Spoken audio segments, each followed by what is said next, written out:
حضور لدي سؤال بالنسبة للأم الأحمدية، كيف لها أن تربي أولادها حق التربية في ظل اضطرارها للخروج للعمل؟ طبعا لأنها تساعد في نفقات الأسرة. شكرا كثير. بات یہ ہے کہ جو احمدی ماں مجبوراً گھر کا خرچ چلانے کے لیے جاب پہ جاتی ہے، اس کو پہلے تو یہ کوشش کرنی چاہیے کہ ایسا جاب تلاش کرے جو ایسے وقت میں ختم ہو کہ جب اس کے کا خاوند گھر آئے تو اس وقت گھر میں موجود ہو، اور بچے جب اسکول سے گھر آئیں تو بچوں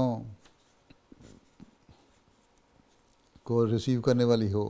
اور اگر ایسی مجبوری ہو جائے کہ نہ اس وقت موجود ہو سکے تو کم از کم بچوں کو یہ پتہ ہو کہ ہماری ماں نے گھر میں ہمارے اسکول سے آنے سے پہلے کچھ تیار کر کے رکھا ہے، تاکہ ہم گھر سے اسکول سے آ کے ہاتھ منہ دھو کے کپڑے بدل کے کچھ کھا پی سکیں اور ان کے لیے کچھ موجود ہو۔ اور اس کے بعد پھر یہاں دوہری محنت کرنی پڑے گی، ایک تو اپنے کام کی محنت اور جو عورت کر رہی ہے وہ تو کر ہی رہی ہے،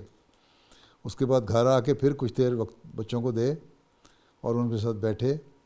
ان کی تربیتی موضوعات پہ ان سے باتیں کرے، ان سے پوچھے کہ تو نے نماز پڑھ لی۔ جو چھوٹے بچے ہیں، بڑے بچوں کا باپوں کا بھی کام ہے کہ وہ پوچھیں ان سے۔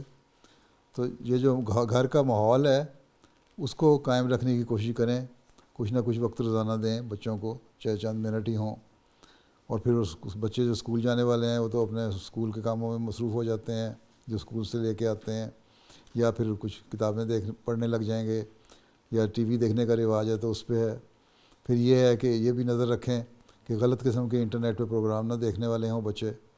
اس کی نظر رکھنی چاہیے